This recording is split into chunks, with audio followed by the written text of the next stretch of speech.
Good evening, all you beautiful subscribers out there, and everybody else in YouTube. Welcome back to the channel. I really appreciate you being here and still subscribing to the channel and still following me on my journey. I'd appreciate it even more if you just smash that subscribe button and come and join. If you're a golfer or you're a trucker, you're more than welcome. Anybody's welcome to this channel, anybody at all. Right, I'm on my 5th shift of the week. Boom, I'm there, my last one. Get in there. Weekend starts when I get back.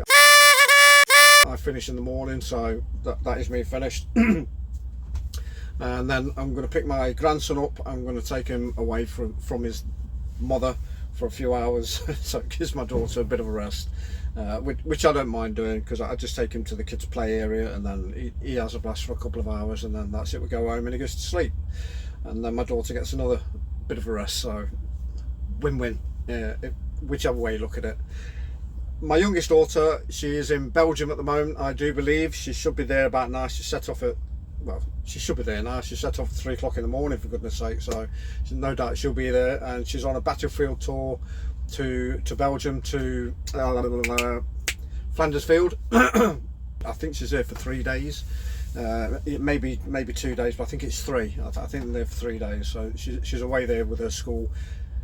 She's not at school, she works at the school, but she was asked if she wanted to go, and she's jumped on board. It's all free, so why not? She'll thoroughly enjoy it, I'm sure she will. She's going to send me back some pictures, and I'll ask her to shoot some videos as well, which would be absolutely amazing.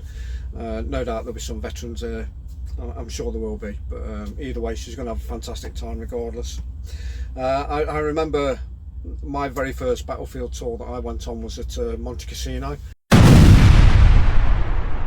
in Italy, and that was with the Royal Engineers, and it more or less went through the stages that the engineers had to go through to get to the monastery at the top of the hill, because obviously if you didn't know anything about the monastery, and with it being occupied by the Germans at the time, which is what they thought was happening with the monastery. It was being occupied by the Nazis, and Winston Churchill gave the order to destroy the monastery. Just bombed the hell out of it, just leveled it. I don't know when the monastery was actually built itself. I can't remember the date that it was built. It was probably on Google to find out when it was built, but they totally leveled it. And then when it was gone, when it was destroyed, that's when the Germans got in there and hid and fortified it and defended the hill to the last man, really. Obviously some of them retreated, but it was more or less telling the story how the engineers actually had to make their way up the hill to get to the monastery itself. They had to dig out the trenches so that the armoured can get up to the monastery, and how the Germans were picking them off one by one. It was quite fascinating, really. And then after the war had finished, it was quite amazing actually, because Monte Cassino itself is actually quite a big town, and the monastery sits at the top of the hill. And after the war, it took them 2 years to rebuild the monastery, and 35 years to rebuild the town. Going to show where the money is with the Catholic Church, that's for sure. Yeah, but while we were there, they sort of built it back to its original form, the way it would have been back in the before it was totally destroyed by the British.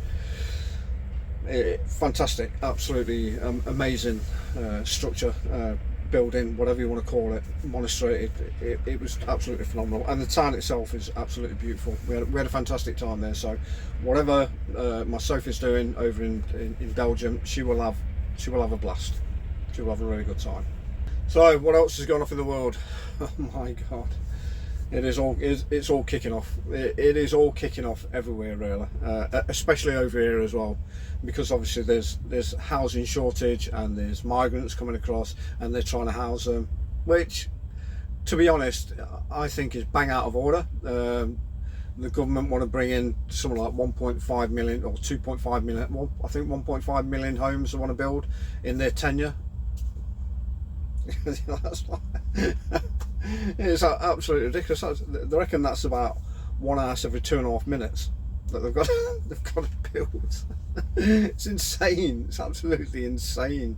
But yeah, that is their target. That's what they want to reach. And obviously, with the influx of migrants and immigrants that we're getting into this country, they've got to be housed somewhere, haven't they?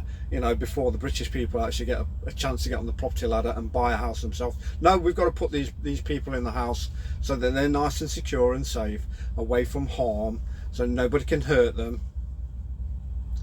It's absolutely ridiculous. And like I said, and like everybody knows now, that Syria is finished. Finished. Assad is gone. He's now in exile, and he'll stay there forever. He will probably die in Russia. He will never ever go back. They will never accept him back. And if he did, they'd probably kill him. So, in my eyes, all the illegal Syrians over here, they can go back. We can put them on a plane and send them back. Why not? Please, you know, drop me a comment, drop me something, give me something to talk about. I'd love to see other people's views other than my own. So yeah, send them back in. They're going to be doing it in America. Christ, they're doing mass deportation in America. Millions of them are going back over the border, and it has got to be better for the economy. Surely it's got to be better for the economy, because if you're spending, like we are, 8 million a week keeping these scumbags, because majority of them are scumbags, they're not all deprived refugees, they're young kids that are coming across between the ages of 18 and 35, young lads, you know, all probably got criminal records from where they are. They're all scumbags at the end of the day, and we're housing them. We are spending 8 million per week of taxpayers' money to keep them nice and warm, getting 3 meals a day, and looking after them. And it's freaking wrong. It is wrong. It is so wrong. And why cannot anybody in the government see this? That it's bewildering. It really is bewildering. But one day we will reform. Now then, Nigel Farage is getting He's getting quite a few members now in the Reform Party. I think they're over 100,000 members at the moment. 130,000 with the Conservatives, so they're not far behind. And I was listening to one of the panelists on there. He says, "I'm not bothered about billionaires investing in the party itself. £1, £5, £10, £25 members come and join." So I think that's what I might do. I just might be swayed to the Reform side, because the Conservatives haven't got a clue. Labour are totally clueless. The Green Party just want to hug trees, and the Libs, yeah, no, they can keep their cuddly toys and teddy bears. Nigel Farage is getting a message out there, and it seems to be resonating with a lot of people in the UK, especially. They're crying out. People now are starting to voice their opinions, and it's coming through thick and fast through the Reform, and Nigel's the voice behind it all. And I think he's got a good shot. He's got a good shot probably at the next election. We've only got another 5 years to go. Hold on, everybody, hold on. We can make it there. We really can. I'm sure we can. So yeah, right. This weekend is probably going to be a washout for me, golfing wise. I've got a tee time booked for Saturday, but like I think I said in the last video, there's only 8 holes that are open at our course at the moment, and with the weather that's we've had at the moment, we've had a bit of rain, and our course especially just gets totally shagged when it gets wet. It's just so boggy. It's so clay. It's all clay based. There's not many courses around the Midlands that are actually peat based, which is a shame really. It's like playing on a football pitch. But if there's some holes open, I think I'll go for a game on Saturday if the weather's nice. If it's like this, 6, 7, 8 degrees, then I think I'll go. If it drops below freezing, I'm staying in bed. I think I'll stay at home and do some chores, help our lass out to do some chores. Right, so tonight I'm off up to Widnes, so I'm off up north, pretty much more or less the same place as where I was last night. I'm off up to Widnes, and then Chorley, which is near Preston, then across to Liverpool, to pick up a load to come back, and then that is me finished, and then like I say, my weekend starts.